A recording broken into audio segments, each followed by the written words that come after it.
जिसे 5 जून की बात आएगी, उसके लिए अलग से शायद कोई अभियान होगा, लेकिन 5 जून को पर्यावरण दिवस, 5 जून पर्यावरण दिवस अर्थात एक पेड़ मां के नाम, ये जन जन तक यह सवाल आवाज पहुंचनी चाहिए। इसीलिए कहते हैं अगर हमारा वन है तभी जीवन है, जल है तभी जीवन है। तो पर्यावरण की अनुकूलता के लिए यह भी अभियान आएगा।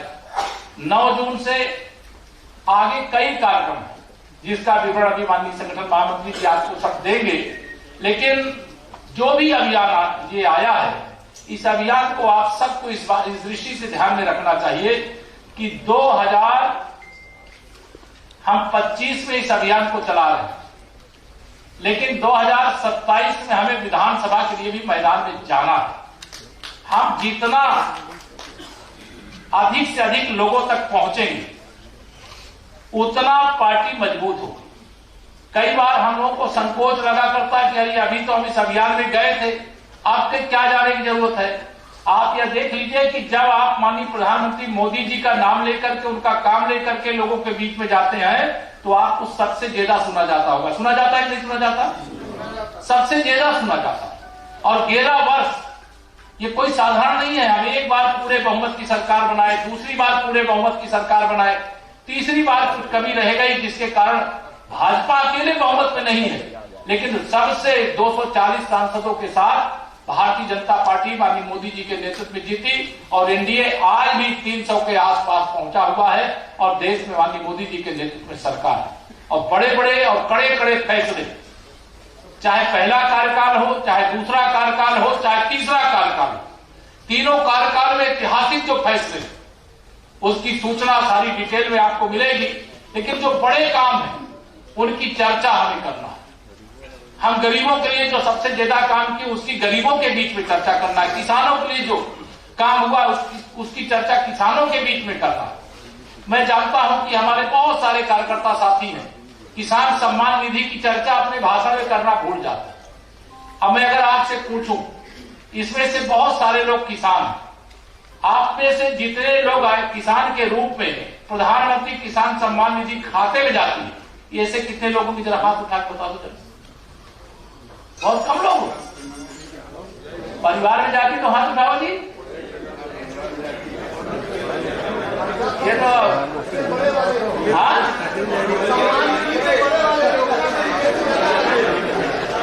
सम्मान निधि अगर ठीक है, नीचे कर लो बात। सम्मान निधि जैसे जाती है, हम इसकी चर्चा करते हैं, करें। लेकिन दूसरा एक बड़ा काम हुआ है जिसकी चर्चा करना हम लोग भूल गए। प्रदेश में लाखों की संख्या में किसान ऐसे हैं जिनको पहले अगर अपना नलकूप, निजी नलकूप लगाए थे और बिजली का कनेक्शन लिए हुए थे, तो बिजली का बिल देना पड़ता था। आज बिजली का बिल फ्री हो गया है। इसकी चर्चा हम में से कोई अब नहीं करता है। करता है कोई चर्चा? नहीं करता है। उपलब्धि अगर आप चर्चा नहीं करो तो क्या अखिलेश यादव चर्चा करेंगे क्या? वो तो आपकी कमी खोज खोज करके निकालेंगे।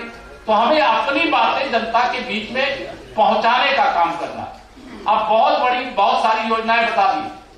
मैं आपको स्वयं बता रहा हूं अपना अनुभव।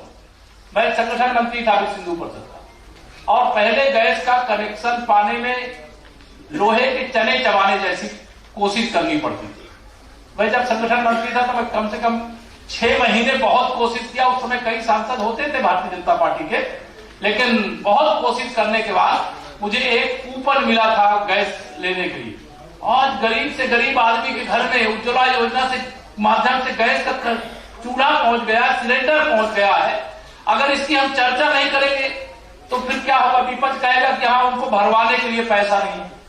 अरे भरवाने के लिए, हम कमाने के लिए हमें भगवान ने 2 हाथ और पैर दिया है ना, हमारे पास ताकत है ना। पहले तो ना राशन देते थे, ना सम्मान निधि देते थे, ना आयुष्मान कार्ड देते थे, ना प्रधानमंत्री आवास देते थे, ना हर घर नल से जल देते थे, ना गांव की सड़कें देते थे, ना नगर की सड़कें देते थे, ना एक्सप्रेस वे देते थे। विकास में केवल भ्रष्टाचार ही भ्रष्टाचार था।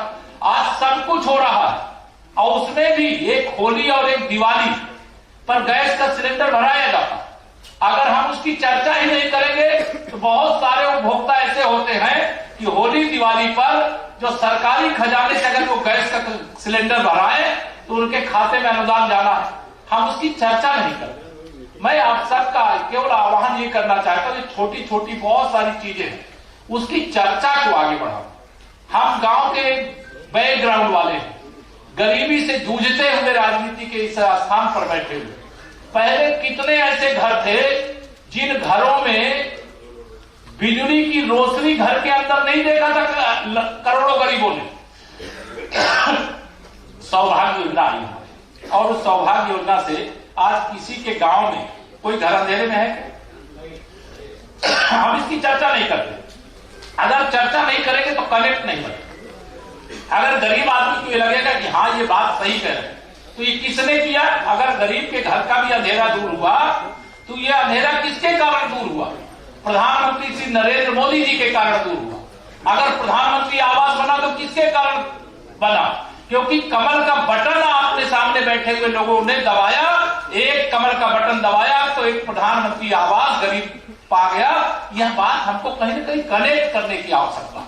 और जब आप ये सारी बातें उनके बीच में लेकर के जाएंगे तो मुझे लगता, मैं जानता हूं गांव में बहुत सारे लोग ऐसे होते हैं जो इलाज के लिए पहले पैसे नहीं होते और केवल इसलिए बीमारी पाले रह जाते थे कि कहीं मेरे बेटे, मेरे परिवार के लोग कर्जदार हो जाएगा, इलाज कराऊंगा तो लाखों रुपए खर्च होगा और खर्च होगा तो कर्जा हो जाएगा और कर्जा होगा तो मेरे बच्चे कैसे अदा करेंगे।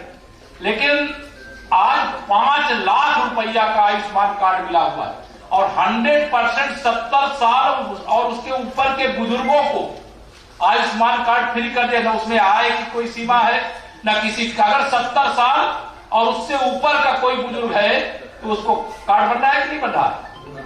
अगर बुजुर्गों के बीच में आप जाओगे, अगर उनसे चर्चा नहीं करोगे तो भूल जाएंगे कुछ दिन में।